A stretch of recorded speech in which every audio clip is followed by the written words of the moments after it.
अस्सलाम वालेकुम नाज़रीन, एक बहुत अहम इशू हमारे स्टमक के हवाले से है कि स्टमक की जलन होती है। स्टमक का लोगों को, बहुत सारे लोगों को स्टमक का प्रॉब्लम है, जिसके लिए लोग डॉक्टर्स के पास जाते हैं, फिजिशियन के पास जाते हैं, जीपीस के पास जाते हैं और उनको रिकमेंड किया जाता है कि आप अपनी एंडोस्कोपी कराएं। तो आज हमारे साथ मौजूद हैं endoscope specialist, gastroenterologist, interventional endoscopist हैं डॉक्टर असलान जबीर राजा साहब। असिस्टेंट प्रोफेसर हैं, इन्होंने एंडोस्कोपी की ट्रेनिंग इंग्लैंड से हासिल की और इन्होंने FCPS किया हुआ है गैस्ट्रोएंट्रोलॉजी के अंदर और एज असिस्टेंट प्रोफेसर काम कर रहे हैं। आज सर से पूछते हैं कि इसकी क्या इंडिकेशंस हैं, कब इंसान को अपने मरीज को जो है वो अपने एंडोस्कोपी करानी चाहिए। अस्सलाम वालेकुम सर। सर हमें बताएं कि एंडोस्कोपी अक्सर लोगों को एडवाइस किया जाता है तो कब करानी चाहिए? जी बिल्कुल काशिफ, ये बड़ा कॉमन सिनेरियो है कि एक तो एंडोस्कोपी बहुत ज़्यादा नहीं है और दूसरा अनड्यू गैस्ट्रोस्कोपी एंडोस्कोपी बहुत हो। तो सबसे पहले तो मैं नाज़रीन को अपने बता दूं कि एंडोस्कोपी एक प्रोसीजर का नाम है जिसमें हम मैदे को भी देखते हैं तो उसको हम गैस्ट्रोस्कोपी कह देते हैं।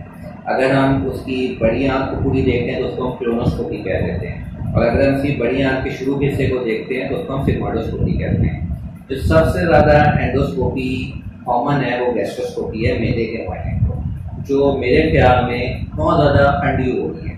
कुछ मखसूस इंडिकेशन होती हैं जिसमें पेशेंट की गैस्ट्रोस्कोपी एंडोस्कोपी की जाती है, हर मरीज की हरगिज़ नहीं की जाती। मसलन अगर आपके पास एक मरीज मैदे की अलामात के साथ आ रहा है, जिसका मैदे में जलन, गैस, अफारा है और उसकी उम्र 50 साल से ज़्यादा है, तो ये वो मरीज है कि हम उसकी एंडोस्कोपी करेंगे।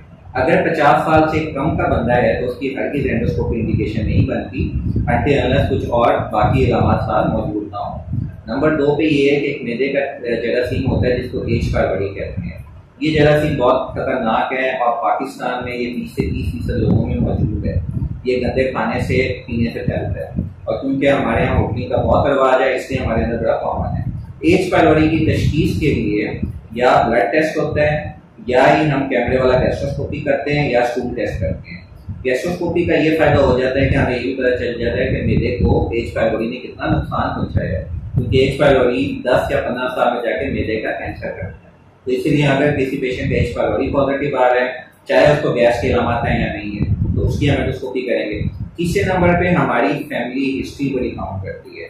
अगर हमारी फैमिली में चाचा, मामा, ताया किसी को कैंसर आया है, खाने की नाली का, मैदे का कैंसर है और ये मरीज इन इलामात के साथ आता है, गैस है, अफारा है, मैदे में जलन है, बर्निंग होती है, रिफ्लक्स होता है, ये वो मरीज है जिसकी हम एंडोस्कोपी फाउंड करनी होगी जिसकी फैमिली हिस्ट्री पॉजिटिव है। चौथे नंबर पे एक ऐसा इंसान रिगार्डलेस ऑफ एज जिसका वजन बहुत तेजी से गिर रहा है, मैदे की इलामात है और वजन तेजी से गिरने का मतलब ये है कि 1 महीने के अंदर उसने कोई 4 से 5 किलो वजन कम हो गया है। और दूसरा ये पूछना बड़ा जरूरी है कि क्या वो डाइट प्रोग्राम पे तो नहीं है। ये भी हो सकता है कि वो खुराक नॉर्मल ले रहा है और उसका वजन कम गिर रहा है, ये वो बंदा जिसकी एंडोस्कोपी करनी है। अगर उसने खुराक कम कर ली है और वजन गिर रहा है तो फिर हरगिज़ मतलब नहीं कि उसका कैमरा डालने की जरूरत है। अच्छा, 5वें नंबर पे वो मरीज जिसकी उल्टियाँ होती हैं। एक होती है हमने बाहर का खाना खाया, गैस्ट्रोएंटेराइटिस हो गया, उल्टियाँ मोशन कर दी, ये हरगिज़ मतलब नहीं कि एंडोस्कोपी होनी चाहिए। लेकिन एक बंदा जिसको पिछले 6 माह में बार बार वॉमिटिंग होती है और वॉमिटिंग की वजह से उसका वजन कम हो रहा है, जिस्म का पानी कम हो रहा है, सूखता जा रहा है, इसका मतलब है वो पेशेंट है जिसमें हमें कैमरा डाल के देखने की जरूरत है कि कहीं कोई बंदिश नहीं है मेरे। अच्छा, ये 5 मरीज। 6ठे नंबर पे अगर एक मरीज है जिसको उल्टियों के साथ खून आ रहा है या काले रंग के पखाने आ रहे हैं, ये वो मरीज है जिसकी एंडोस्कोपी करना जरूरी है। जिगर के मरीज जिनका जब जिगर सुकड़ना शुरू हो जाता है, जब उनका जिगर सुकड़ता है उनकी खून की नालियाँ बढ़ जाती हैं, खाने की नाली में खून की नालियाँ बढ़ जाती हैं जिनको हम वेरिसिस कहते हैं। उन पेशेंट्स की एक दफा एंडोस्कोपी करके इसलिए देखना जरूरी है कि खुदा ना खास्ता वो वेरिसिस तो नहीं बढ़ा। तो ये 5-7 इंडिकेशन है।